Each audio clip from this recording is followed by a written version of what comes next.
Sem mais demoras, seguimos em frente nesta quarta Conferência Anual Lex Seguros e agora olhamos para os produtos Vida, que também têm um espaço dedicado nesta conferência. Para a análise, lançamos o desafio de encontrar respostas para necessidades reais. Para isso, convidamos Nelson Machado, é CEO da Vida e Pensões Grupo AGAs, e também Marta Graça Ferreira, Presidente da Real Vida. Juntam-se a nós no painel Vida, como estimular as respostas às necessidades dos portugueses. Este espaço também é moderado por Francisco Botelho, diretor do Ex Seguros. Neste caso, ficamos aqui só.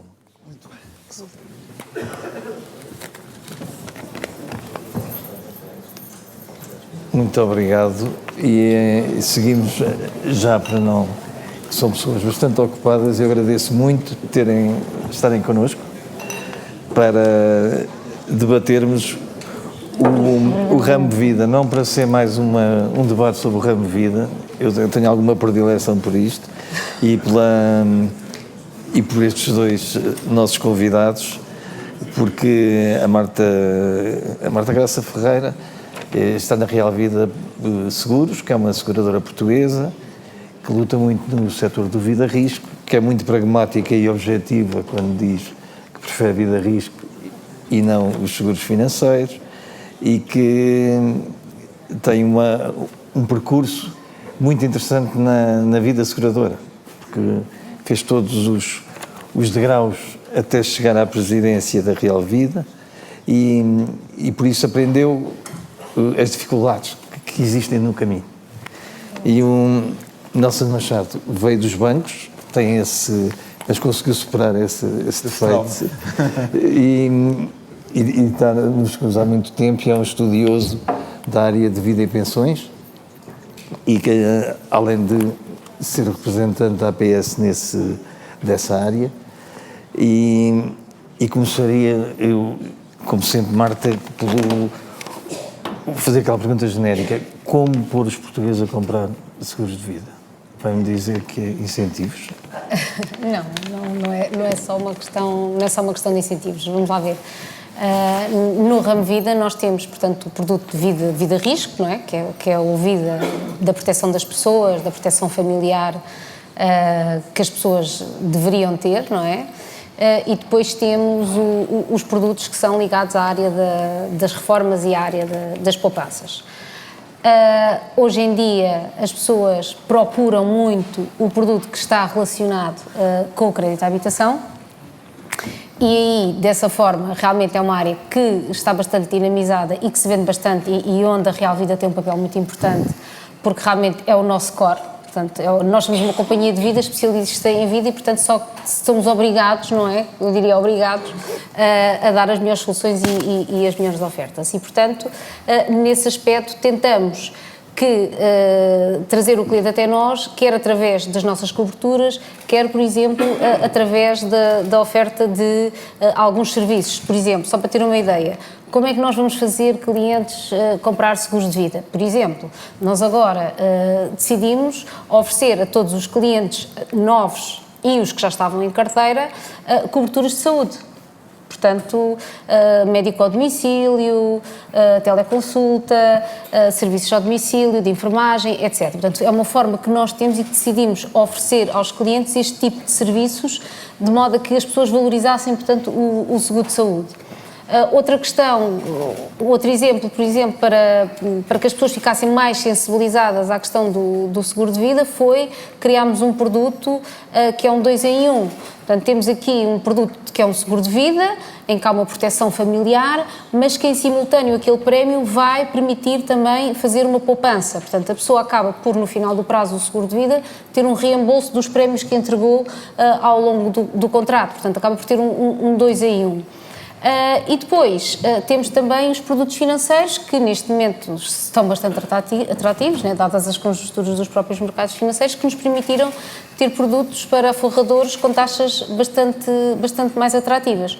Obviamente que para incentivar as pessoas a comprar a comprar os nossos produtos, temos que ser bastante proativos em termos de mercado. o nosso mercado é o mercado dos agentes, é com os agentes que nós contamos e, portanto, estamos muito na linha da frente e muito em dar a literacia financeira aos nossos agentes, de modo a que eles passem essa literacia para os clientes. E é através desse caminho e também das redes sociais que nós temos vindo a conseguir chegar ao cliente final, no sentido que o cliente sinta essa necessidade. Muitas das vezes também temos vindo a usar testemunhos de clientes aos quais pagámos sinistros, de modo a causar aqui alguma sensibilidade a quem ainda não teve nada, pensar que realmente pode vir a acontecer alguma coisa. Portanto, há várias formas, nós temos vindo através das conferências, através dos nossos próprios agentes e através dos meios da publicidade e através de vocês, como é óbvio, não é? Portanto, acho que este tipo de conferências, ao qual eu agradeço e louvo muito o facto de vocês a fazerem e acho que as pessoas que estão aqui por alguma razão porque realmente é bastante vantajoso vir aqui e buscar este know-how todo. Este tipo de conferências, como vocês fazem, nós fazemos sempre questão de estar presente, porque é mais uma forma que nós temos de passar essa mensagem. E por isso, parabéns. Muito obrigado. Muito obrigado. Nossa Machado, eu fiquei muito surpreendido no Orçamento de Estado deste ano não haver nenhum incentivo à poupança. Nomeadamente, o segundo pilar da Segurança Social, ou seja, os fundos de pensões de empresas, com a colaboração dos colaboradores da própria empresa, que é um cavalo de batalha da associação e da própria AGES, continua sem estímulo.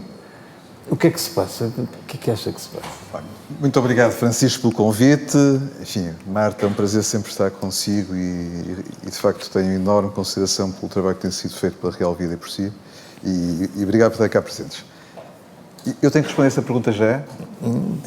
Ou posso responder daqui a um bocadinho? Eu vou dizer porquê. Eu gostava de falar um bocadinho de vida, proteção, vida risco, um bocadinho pegando na palavra da Marta, que elas têm feito um trabalho extraordinário nessa área real, porque eu acho que é mais fácil, provavelmente, enfim, falarmos, fecharmos e concluirmos, e depois, então, eventualmente, passamos para os termos mais, enfim, um bocadinho mais macroeconómicos, mais... Sim, senhor. Eventualmente mais polémicos, da poupança, da segurança social, enfim, do segundo pilar. Portanto, se está de acordo, eu prometo que respondo o que eu penso, mas... Pois não fugem... Não, porque por cima pedimos para falar daquilo que eu mais gosto. Se não se importa, deixa-me fazer duas perguntas à assistência. A primeira é, quem é que tem crédito de habitação e que não tem seguro de vida? Portanto, tem crédito de habitação, num banco qualquer, e não tem seguro de vida associado. Creio que ninguém. Portanto, quase todos têm crédito de habitação, portanto, presumo que todos que têm crédito de habitação têm seguro de vida associado. A segunda pergunta, quem é que tem o seguro de vida, proteção, não tendo crédito de habitação? Esta é uma sala completamente enviesada. Pessoas da indústria, Nelson, pessoas da indústria. Esta é uma sala... Porque esta devia ser a realidade do país. Esta devia ser a realidade do país. Infelizmente, e isto é um problema que não é fácil, porque este não se resolve com benefícios fiscais. Este resolve-se com literacia financeira. Este resolve-se com consciencialização da necessária proteção. Este resolve-se dizendo que provavelmente estamos a gastar muito mais a proteger o nosso carro do que a proteger a nossa família. Mas isto é um tema absolutamente decisivo, porque os portugueses, até aos 70 anos, a coisa que valha, somos todos imortais, e sendo imortais não precisamos de seguro por definição, porque sendo imortal não precisamos de seguro de vida. Isto é, obviamente, um erro enorme, que eu acho que todos a indústria, todos a APS, todos são a comunicação social que vive preocupada com este tema, vocês nomeadamente, temos acho um papel fundamental, porque nós temos níveis de proteção de manter o rendimento das famílias baixíssimos em Portugal. E, portanto, é um tema que me preocupa imenso. Muita coisa está sendo feita, é verdade. As companhias de seguros tornaram-se muito mais competitivas, tornaram o processo de aceitação muito mais rápido, muito mais inteligente, com questionários muito melhores. O processo de sinistro é muito mais rápido e há cada vez menos, se aqui nem há, enfim, espero que não, mas, de facto, vê-se cada vez menos companhias a usarem abusarem das letras pequeninas. Portanto, há muito menos litigância nos seguros de vida de risco. É um sinal, obviamente, que quem compra as regras, sei lá, não se esbarrar quando está completamente bêbado, para ir a um extremo, mas também quem paga sem estar à procura do pretexto para não pagar.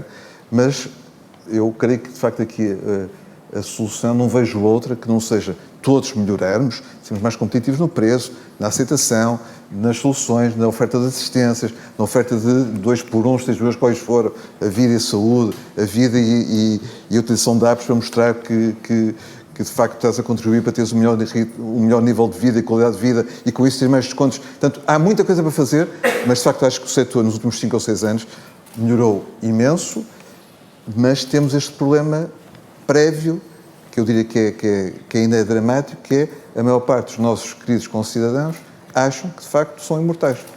E isto é um tema de literacia, acho eu, e é um tema também de mostrarmos que o preço do seguro de vida, de proteção do seguro de vida a risco, nomeadamente, enfim, já não estou a falar, de facto, quando as coisas aos 60, 65 anos começam a ser muito caro, mas para idades mais novas é francamente barato, é provavelmente muito mais barato que proteger o carro. E esta, acho que é algo que falamos pouco. É menos, provavelmente, enfim, é menos interessante intelectualmente, eventualmente, falar do que vamos falar a seguir, que a mim até gosto muito, mas eu acho que ficaria mal comigo próprio a falar sobre os desafios dos seguros de vida se não começasse, e um bocadinho acrescentando e elaborando no que a Marta já disse, a falar, temos também no seguro de vida proteção um grande déficit em Portugal, porque, como sabem, tirando os seguros associados a crédito, os volumes são muito pequenos. O que não quer dizer que não tenha crescido alguma coisa, e vocês, nomeadamente, têm crescido muito, nós também temos crescido muito na nossa rede de agentes, mas é crescer muito numa base muito pequena. A maior parte dos nossos queridos portugueses não sente essa necessidade e eu diria que é pena. Como é que se ultrapassa isto? Já falámos da oferta, eu creio que é não ter medo de falar do tema, é uma venda consultiva, uma venda empenhada em explicar as vantagens, não é uma venda a assustar, mas eu creio que temos ainda todos que caminhar muito nesse sentido e este aumento da literacia, da sensibilização, acho que faz parte desse caminho para termos, de facto, maiores níveis de proteção para que as nossas famílias, se acontecer alguma coisa a um dos dois, fique muito melhor. Já agora, Nelson, indo nessa linha de pensamento, exatamente nessa linha de pensamento, o que é que nós procuramos muito fazer? Nós damos bastante formação e treino aos nossos agentes. E então, a parte da previdência, nós trabalhamos mais as coberturas que são acionadas em vida, porque ninguém gosta de falar de falecimento. Pois é. Pronto. E então o que é que nós procuramos muito enaltecer é a componente oncológica, porque o seguro de vida, a previdência, tem a cobertura do diagnóstico das doenças graves, onde está lá a parte oncológica, e que nós fornecemos estatísticas sobre todas as doenças graves para as pessoas terem uma noção da probabilidade. Sabemos que quando estamos a dar uma formação não há ninguém na sala que não tenha um familiar ou mesmo que não tenha padecido de uma doença oncológica, portanto tentamos muito sensibilizar os agentes para que eles sensibilizem os clientes e temos a perfeita noção que a venda vem muito daí, o sucesso da venda vem quando falamos ao cliente de acionar coberturas em vida. A questão da invalidez também, mas muito por via das doenças graves. E só para que tenham uma noção, não querendo aqui muito roubar tempo, a parte das doenças graves este ano, e muito por via do Covid, é um tema de sinistralidade marcante, porque nós estamos a ter muitos sinistros, e é para isso que nós cá estamos, atenção, e é para isso que os seguros servem, atenção, não me estou aqui a queixar, não, é para isso que os seguros servem. Nós estamos a ter muitos sinistros por via de o diagnóstico antecipado no momento da altura do Covid. E, portanto, agora estamos todos a sentir na pele, infelizmente, os clientes.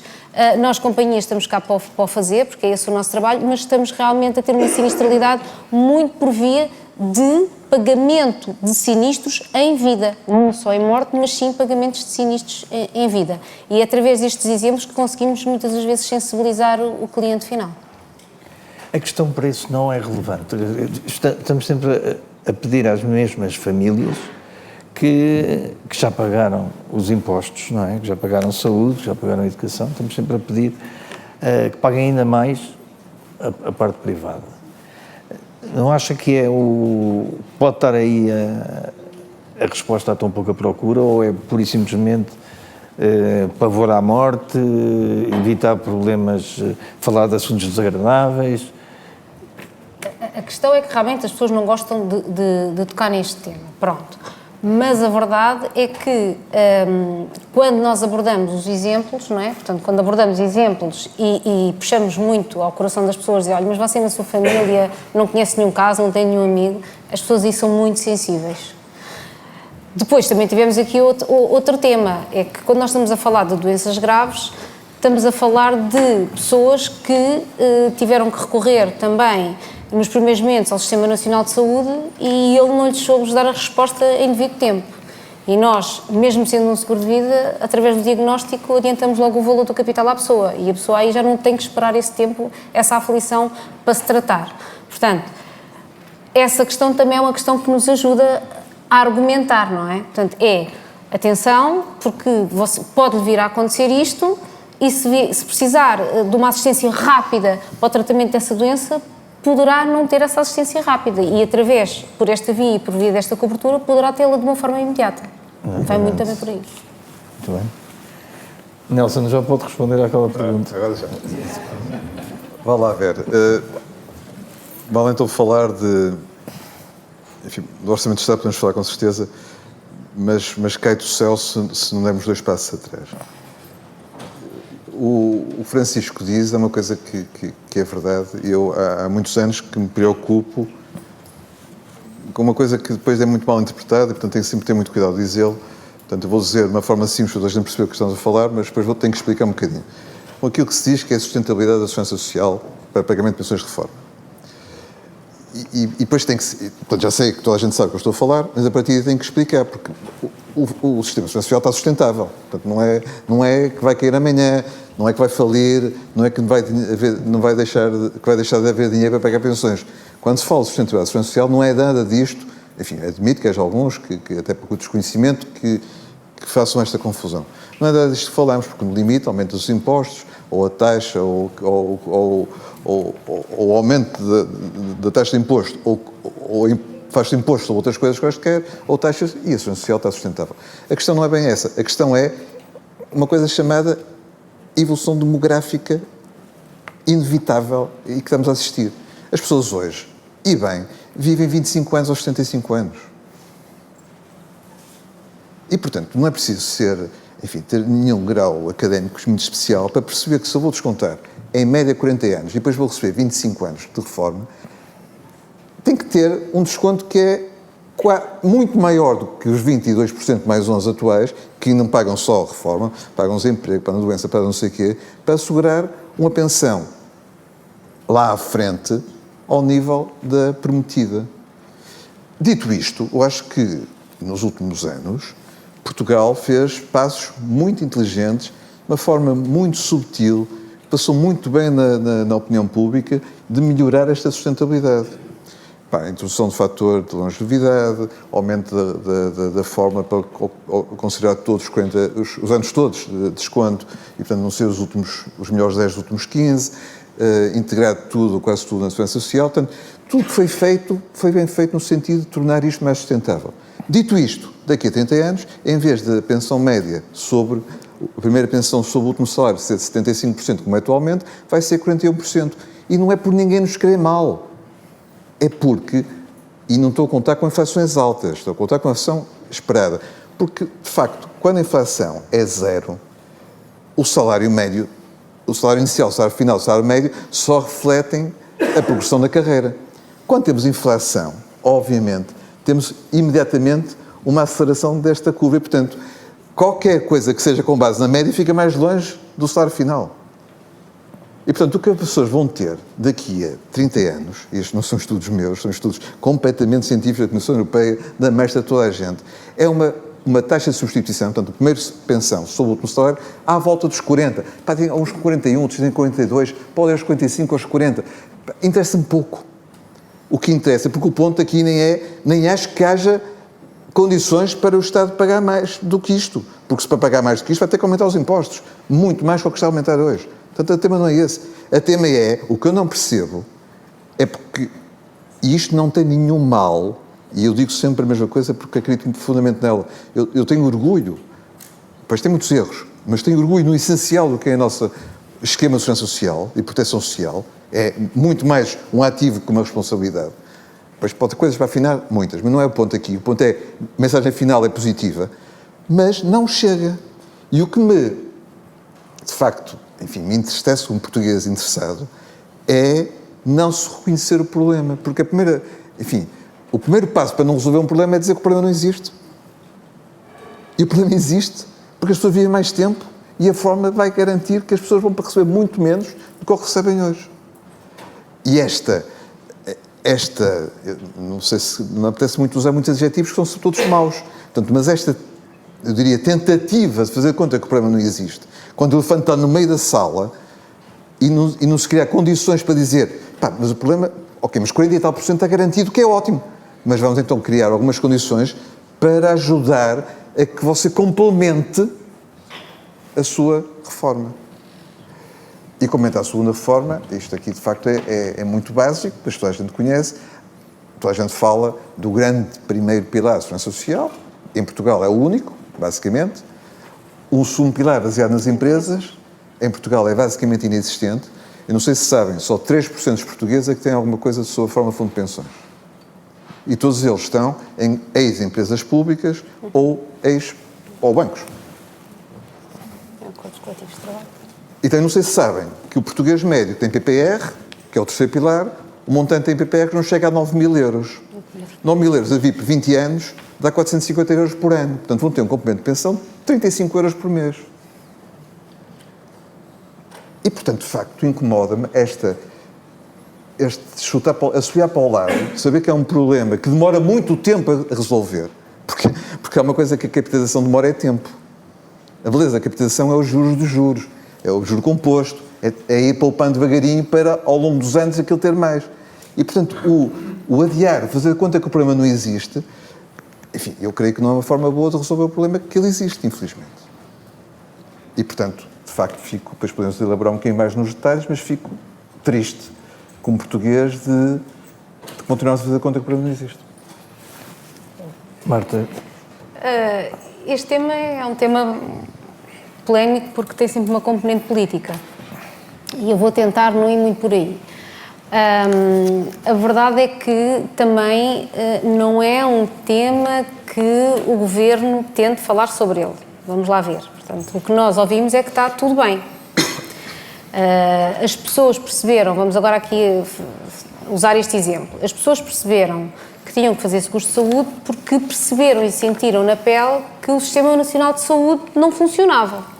Não foi porque o Estado lhes disse que o Sistema Nacional de Saúde não funcionava. Portanto, as pessoas sentiram na pele e quando começam a sentir na pele as pessoas reagiram. E o ramo da saúde está a crescer 16%. As pessoas ainda não sentiram na pele foi a perda de rendimento que vão ter no momento da reforma. E, portanto, eu atrevo-me a dizer que há aqui um miopismo relativamente a este tema, que as pessoas não querem ver, porque ainda falta bastante tempo, mas eu acho que é muito simples de perceber que há aqui um grande desequilíbrio. Porquê? Porque toda a gente percebe que a longevidade aumentou, toda a gente sabe que a natalidade está a baixar e, portanto, isto são contas muito simples. Portanto, temos mais longevidade, temos natalidade a reduzir e, portanto, neste momento o que nós temos é um menor número de pessoas a dar cotizações para a Segurança Social que estão a pagar um maior número de pensões. E, portanto, isto é uma conta que é muito fácil de perceber de que o sistema não se autofinancia. E compreendo que as pessoas não queiram ver isto, mas acho que o Estado e o Governo atual, os governos, têm vindo muito não digo a esconder, mas a não falar sobre o assunto, não é? No sentido de não alarmar as pessoas. Mas a verdade, que é aquilo que o Nelson estava a dizer há pouco, a verdade é que o Orçamento de Estado, também convém enaltecer, é que é um orçamento que não é orientado para a poupança e não tem sido nos últimos anos um orçamento orientado para a poupança, é um orçamento orientado para o consumo, porque o Estado vangloria a receita que recebe muito por via dos impostos que advêm da área do consumo, pronto, e portanto também não dá jeito ao Estado assustar as pessoas no âmbito do sentido que, olha, atenção, vocês vão ter uma perda de 60% a 40% no dia em que vocês se reformarem. Portanto, eu defendo que não deve só funcionar o primeiro pilar, não, claro que não, porque não pode ser o Estado só a financiar a reforma das pessoas. Defendo que deve haver a questão das empresas e isso, na área dos fundos de pensões, temos a questão dos contratos coletivos de trabalho, já vemos alguma coisa. Eu confesso que, tendo áreas de pensões, portanto, tendo também a área das pensões, este ano houve um tenue crescimento da procura de fundos de pensões por parte das empresas e estou até a falar de médias empresas e pequenas empresas, em que o trabalhador contribui com uma percentagem e a entidade empregadora contribui com outra. Portanto, houve aqui um tenue crescimento, mas isto também advém das condições de mercado no âmbito da retenção e da atração do talento. Pronto, isto é a verdade, porque o seguro de saúde já é uma coisa normalíssima de oferecer. A parte do complemento de reforma já começa a ser algo que é procurado na área dos benefícios para oferta aos colaboradores. E, portanto, eu este ano, em termos de fundos novos, houve um crescimento na área dos fundos novos. Mas também tem que haver aqui o terceiro pilar, que é a própria consciência que as pessoas têm que ter, que têm que realmente criar uma poupança. Nós sabemos que em momentos de incerteza, e quando foi na altura do Covid, houve um aumento da poupança das famílias.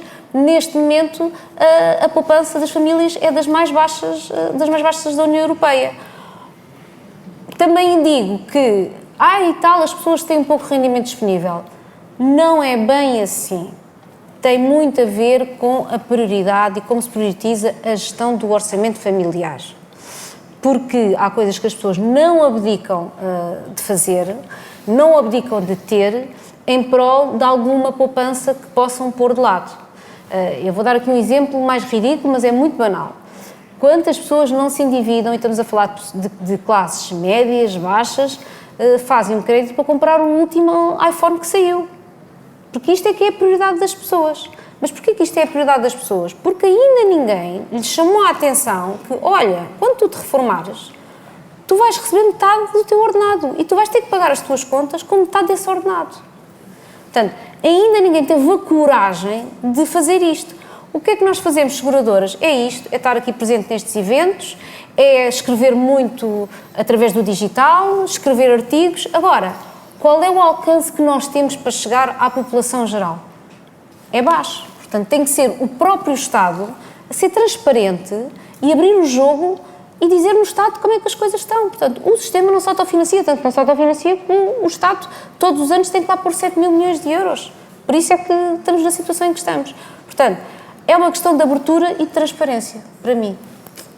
Mas estamos a falar que as pessoas que têm hoje 35, 40 anos já vão ter 42% de taxa de substituição. Sim. E essas pessoas de 35, 40 anos deviam estar mais cientes. Cientes, pois. Deviam estar mais cientes. Mas é difícil, não é? Porque há aqui um contrato implícito entre os cidadãos e o Estado, que basicamente o ponto de partida é acreditar no que nos dizem. E basicamente o que o Estado nos diz é não te preocupes. E portanto eu percebo que tem que haver... poupar é chato. Vamos pôr as coisas como elas são. Quer dizer, o que é que preferes? Poupar ou beber ou ter uma jantada com os amigos e começarmos com um gin tónico? Quer dizer, não, é evidente que poupar é muito mais... é chato, porque estás a adiar prazer, estás a sacrificar. E, portanto, se, além disso, há um pano de fundo que te dizem não precisas poupar, porque não te preocupes, estou cá, para a saúde, para a educação e para a reforma, de facto é preciso... E depois nós também não podemos ser os velhos do Restelo, não é? E os maus da fita, isto vai correr tudo mal. Por começar, não vai correr tudo mal. Vão aumentar os impostos e as pessoas vão baixar muito. Pronto, não sei se é tudo mal, mas é isto que vai acontecer. Não vai deixar de haver pensões. Mas é um equilíbrio entre não ser alarmista, mas ser realista. E eu acho que esse é um equilíbrio que temos essa obrigação de ter. E depois há muitas outras dimensões que se tocam. E depois falarei de outras, mas, por exemplo, vamos só falar do tema da poupança. A poupança do país é a soma da poupança do Estado, que felizmente, pela primeira vez em muitos anos, deixou de ser negativa, mas pronto. Poupança das empresas, que tem subido nos últimos anos, e poupança das famílias, que tem Caiu para níveis historicamente baixos, depois de ter 2 picos, não é? É que esta história, não há poupança porque não temos dinheiro, de facto tem que se lhe diga. O único momento, o primeiro dos 2 momentos em que a poupança das famílias cresceu significativamente em Portugal foi em 2011, 2012, quando houve a grande crise da dívida soberana, em que o desemprego foi para 17%, em que as pessoas aí estavam verdadeiramente assustadas o que é o meu futuro. E a poupança que sobe. Depois o desemprego começa a baixar, a situação começa a melhorar e a poupança cai. Já não preciso me poupar porque está tudo a correr bem. E depois vem Covid e aí é um duplo efeito. Não? Há o efeito medo e há o efeito não tenho de gastar e está tudo fechado. E acaba o Covid ano passado, fomos todos de férias, comprámos os iPhones todos e a poupança atingiu o nível mais baixo de sempre. Mas isto faz com que a soma do Estado, que felizmente deixou de ser um sugadouro, as famílias, as empresas têm crescido um bocadinho e as famílias, que é ridiculamente baixa, faz com que a poupança do país seja baixa. E a poupança do país baixa tem, e agora deixem-me pegar no meu chapéu de macroeconomista, porque só por 2 minutos, tem uma consequência relativamente fácil. Sem poupança não há investimento. Sem investimento não há produtividade. Sem produtividade não há riqueza. E, portanto, temos que investir para sairmos desta permanente 60% do PIB da média europeia em que andamos. Mas para investir temos de ter poupança. Podem dizer, não, mas podes ir buscar a poupança lá fora, os mercados estão abertos, estão globalizados. É verdade, é verdade. E foi isso que fizemos nos últimos 50 anos e isso trouxe-nos 3 vezes cá o FMI. Porque isto corre tudo bem quando tudo corre bem. Mas se há um aperto dos mercados financeiros, os primeiros a dizer, desculpa, já não confio que este dinheiro vai pagar, são quem tem menos envolvimento com o país. Os portugueses não vão levantar os carros a correr. Os estrangeiros cortam as linhas todas como cortaram, 3 vezes.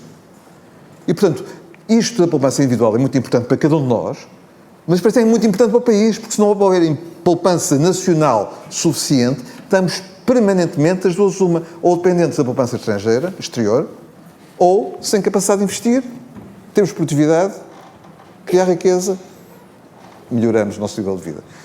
E, portanto, também me custa perceber que até deste ponto de vista, como não se percebe que a poupança é importante, e pelo contrário, é que vemos alguns, são extremistas, mas têm um grande peso vocal, algumas franjas da nossa sociedade, achar que a poupança barra os mercados capitais, é quase pecado.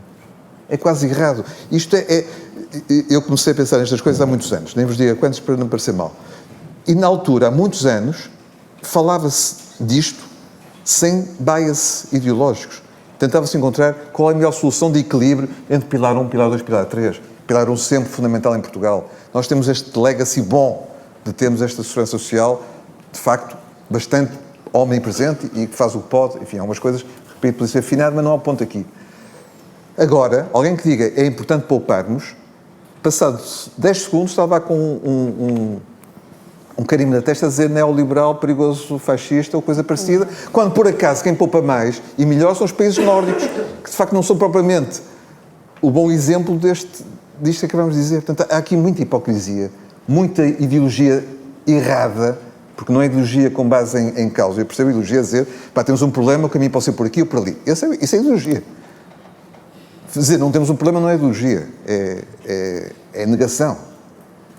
E de facto, e voltamos ao nosso querido orçamento, não vejo, e pensei que podia ver, não é? Porque de facto apertar-se tudo, o PS governa sozinho, e portanto não precisa agora de ter outros apoios para governar, e percebe-se que no PS há muita gente que percebe que isto é um tema relevante, mas sinto que ainda estou um bocadinho nesta dúvida se vale a pena criar uma luta, entre aspas, com alguns parceiros muito vocais, ou se não é melhor adiar o problema, temos outros problemas para resolver e temos, e portanto não se fala nisto durante mais um ano, para logo se vê. Só que quanto mais tarde começamos a resolver este problema, mais vai custar. E para cada um de nós, então, é mais brutal. Porque começar a resolver o problema da capitalização aos 70 anos, esqueçam. Não vale a pena. Não vale a pena. Mas aos 30 e 50 vale. E, portanto, de facto, tenho 35, 40 anos, o moral da minha história é poupem. Poupem porque vais fazer muita falta. Vão ter 25 anos com mais doenças, com menos pensões e que queremos, se Deus quiser, com uma boa qualidade de vida ainda, e que é bom que tenhamos o mínimo rendimento para termos uma vida digna e decente, e não andamos aqui sempre de mão esticada e estendida à procura do 13º tipo de subsídio especial da assistência. Porque a alternativa a tudo isto, acho eu, que é a assistência, não é? A ajudinha. Isto é uma solução importantíssima, mas não pode ser a solução geral e base. É um bocadinho isso que eu acho. Seria um caminho, o que eu penso que já foi falado aqui há alguns anos, em que o desconto que as empresas fazem e que o trabalhador faz para a Segurança Social, 24 mais 8, 11, sim. 11 mais... E, por exemplo, os 11 fossem obrigatórios, fossem compulsivos, mas houvesse liberdade do próprio trabalhador escolher onde investir. Ou em fundos de pensões, credenciados, ou na própria Segurança Social. Nessa altura já aceita que as pessoas descontem mais. Eu posso começar, se calhar, e depois a Marta Sim, acrescenta o que entender. Isto é as soluções que estão neste momento a ter mais sucesso, de facto, em Inglaterra, nos países escandinavos. Não são necessariamente a totalidade, mas a parte dedicada a financiar a parte da reforma, o que se sugere, e é isso que está a acontecer nos países nórdicos, é que, por default, é um termo um bocado feio, a regra é: vais para um esquema de capitalização, seja público, seja privado. E podes desistir dele e pô-lo no esquema, portanto, sair do auto-enrollment e desistir dele e ficar no plano normal. E o que se prova é que a enormérrima maioria das pessoas que são convidados, entre aspas, postos lá como regra geral, depois não quer sair porque se sente confortável. Porquê? Passa a ter muito mais visibilidade sobre onde está o seu dinheiro. Porque, olha lá, se a Segurança Social atual dissesse assim: olha, tens aqui o teu extrato trimestral, isto é o que está previsto para a tua pensão. Se fosse uma conta virtual, em que todos nós soubéssemos o que é que está previsto em minha pensão, eu estou convencido que o tema da literacia se resolvia de uma forma muito mais simples. Mas atualmente nós podemos lá ir, fazer simulações, não sei o que mais, mas com enorme dificuldade, com muito pouco respeito, com muitos conjuntos de pressupostos, e de facto o que faz com que a grande maioria dos portugueses vivam nesta ilusão que vão ter 70% ou 75% do seu atual vencimento à data atual, não, ao momento da reforma transformado em pensão, e que vão ter muito menor que isto. Eu acho que esta dupla solução, que não custa dinheiro a ninguém, que é permitir o auto-enrollment, permitir que as pessoas passem a contribuir para um esquema de poupança público ou privado, embora possam sair, e contas virtuais em que sabes de facto o que é que já acumulaste. Eu creio que era daquelas duas coisas que não custavam nada, a não ser da transparência, e isso permitia ter literacia. Exatamente. Porque a literacia permite-nos ter uma escolha justa, fundamentada, com know-how, e não andamos aqui um bocadinho ao sabor do que acreditamos, e que é muito diferente, acho eu. Portanto, eu acho que esses dois motivos são fantásticos. Opinião. Eu acho que as pessoas deviam ter aqui deviam ter aqui as duas opções. Acho que é importante as pessoas descontarem para a Segurança Social e terem aqui um outro pilar, ou seja, um outro complemento, que é a tal questão do auto-enrollment. Porquê? Porque as pessoas precisam ter a visibilidade do que é que estão a descontar e qual é a conta que têm em termos do que é que já pouparam, o que é que já lá têm para a sua reforma. E isso hoje não existe. Não.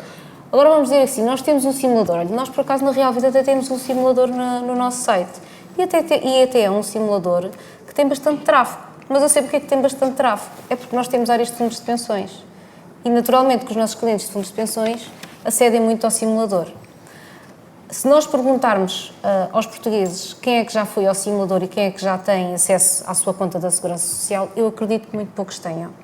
Porque se as pessoas tivessem lá ido e tivessem constatado a conta que lá têm e o valor que lá têm, e fizessem a sua simulação, porque a qualquer momento as pessoas podem simular, de certeza absoluta que as pessoas já tinham tomado medidas.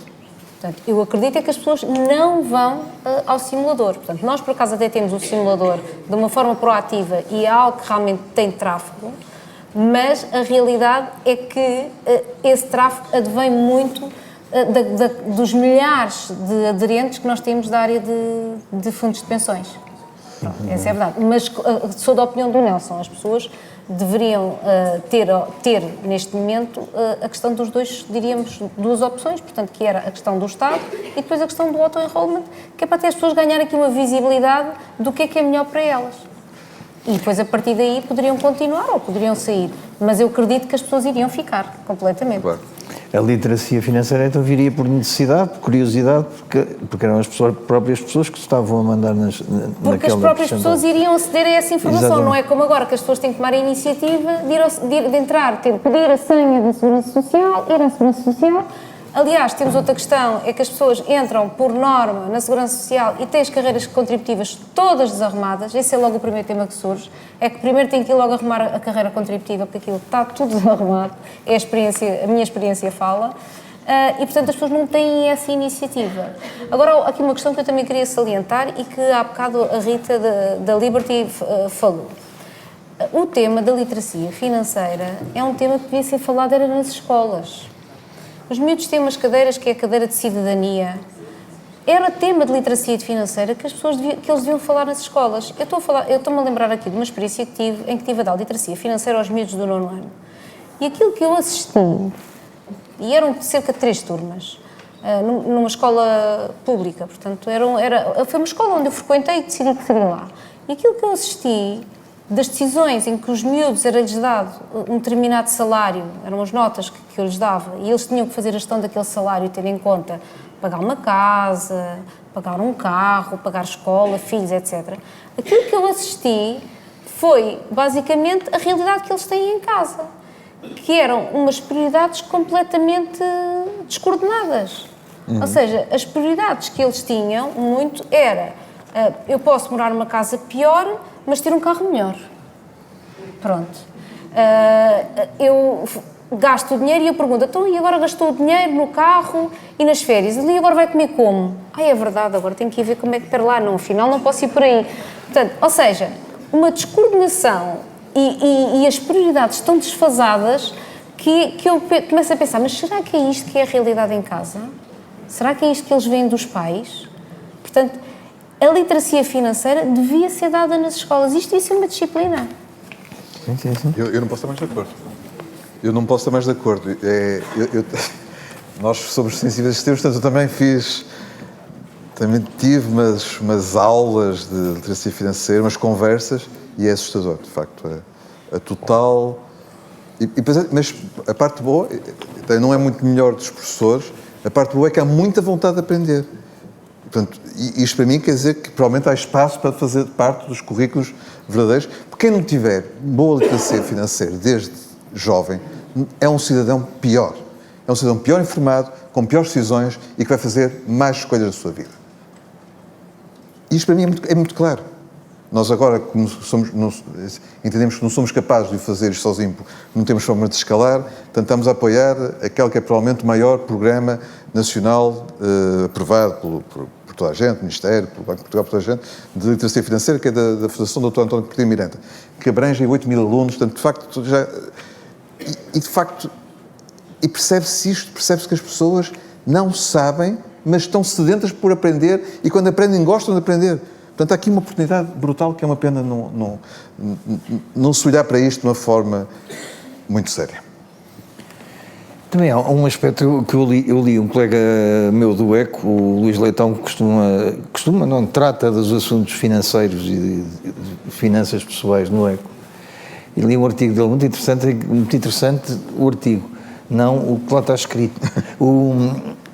Porque fala que o Fundo de Equilíbrio Financeiro da Segurança Social, o ano passado, teve uma desvalorização potencial de 13%, o que dá 3,2 mil milhões de euros, uma TAP. E o Estado colocou lá 3 mil milhões no fundo. E na TAP? A TAP voa. O fundo, ou seja, aquele fundo que supostamente vai dar garantia e alguma gestão, é o fundo de emergência, e que vai ser consumido devagarinho para não chegar aos 42%, não é? vai ser consumido, não está propriamente gerido, e o meu colega chama a atenção para isso, não está propriamente gerido com grande prudência. Eu, por acaso... Mas esse fundo está muito suportado em dívida pública. Pois, está, A questão é essa. eu não concordo com... Não concordo com o que parece estar subjacente à pergunta. Vá lá ver. Eu não sei como é que está a ser gerido o fundo. Portanto, a minha resposta tem que ser um bocadinho abstrato, não é? Mas não é anormal que um fundo bem gerido tenha tido menos 13% o ano passado. Porquê? Porque o ano passado aconteceu pela primeira vez em 120 e tal anos uma crise simultânea das ações e das obrigações. Sim.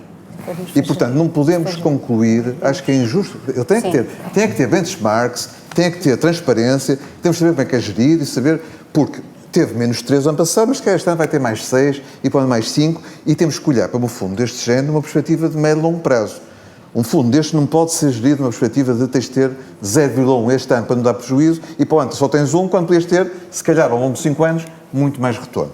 Porque, de facto, como as taxas de juros subiram brutalmente e muito rapidamente, uma subida das taxas de juros das obrigações quer dizer uma descida do valor das obrigações e, portanto, o fundo desvaloriza, não é que perda dinheiro, não é em paridade, é desvaloriza porque vai ter, de facto, os títulos valem menos hoje, mas vão valorizar no dia daqui a 2 ou 3 anos, que as taxas de juros atenuem, vão ter resultados super normais, portanto, não é esse o pecado, acho eu.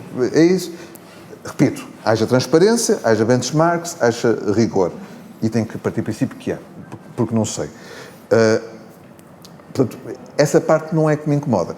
Incomoda-me, não sei se o Francisco depois tenciona falar do terceiro pilar ou não, porque há um bocado depois falamos só do segundo. Incomoda-me mais a falta de complementos ao fundo. Pronto, a falta de complementos ao fundo.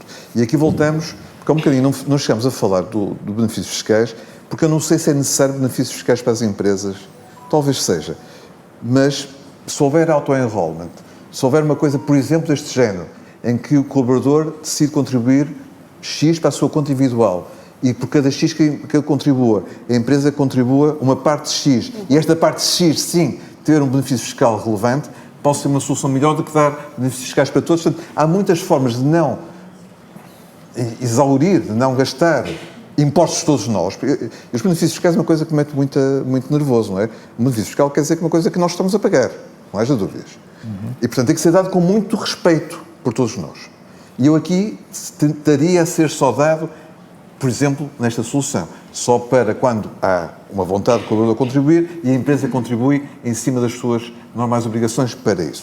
Já diferente, me parece ser, as contribuições do próprio, e aqui ponham desde, por favor, quando escreverem isto na EC, ponham isto em capital letras, desde que o dinheiro seja usado só para a reforma. Porque benefícios fiscais para produtos como os PPRs é uma vergonha. Devemos todos recusar-nos a dar. Um produto pode ser utilizado para tudo. Para a inflação, para pagar a prestação da casa, para a educação, para pagar amortizações da casa. Não estou a dizer que não sejam motivos justos. Agora, este dinheiro vai reduzir aos 9.000 euros por pessoa, que é o bocado falamos. E, portanto, pode ser justo, mas é difícil convencer-me que eles vão precisar mais dinheiro hoje que quando se reformarem. Isso é muito difícil convencer.